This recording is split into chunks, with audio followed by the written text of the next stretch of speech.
ඔයා කරන මොන දෙයක වුණත් අසාර්ථකත්වයක්. එහෙම නැත්නම් ඔයා කරන මොන දෙයක වුණත් ෆේලි එකක් කියන්නේ ඔයාගේ සාර්ථකත්වයේ අවසානයද?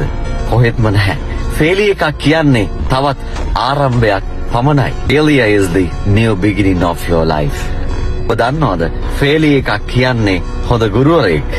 ෆේලි එකක බලපෑම කොච්චර හොඳයිද කියලා ඔයාට තේරෙන්නේ ඒ ෆේලි එකෙන් ඔයා ගන්න ලෙසන් ලර්න් එක අනුව. හිස්ටරි එක දිහා බැලුවත් බොහෝමයක් ෆේල් වෙච්ච මිනිස්සු තමයි ජීවිතේ සාර්ථක වෙලා තියෙන්නේ. ෆේලියර්ස් නැතුව සාර්ථක වෙච්ච මිනිස්සු ඔයාට හිස්ටරි එකේ කොහෙන්වත් හොයාගන්න හම්බෙන්නේ නැහැ. හිස්ටරි එකේ හිටිය ගොඩක් සාර්ථක වෙච්ච අය සාර්ථක උනේ ෆේලියර්ස් මග ඇරලා ගිය හින්දා නෙමෙයි. ලියේකෙදි වෙන පරාජය ඒගොල්ලෝ ප්‍රතික්ෂේප කරපු නිසා. එළිය එකක් කියන්නේ සක්සස් කියන එකේ ඔපොසිට් වර්ඩ් එක නෙමෙයි. ඒක ඔයාගේ සාර්ථකත්වයේ මාවතේ අනිවාර්ය කොටසක්.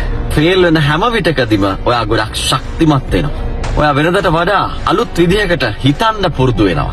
ඊළඟ දේවල් පටන් ගන්න කලින් හිටියටත් වැඩිය ඔයා හොඳට ප්‍රිපෙයාර් වෙනවා. Don't give up. Failure is not equal to the end of your journey. හොඳ failure එක කියන්නේ හොඳ සංකේතයක්, හොඳ sign එකක්.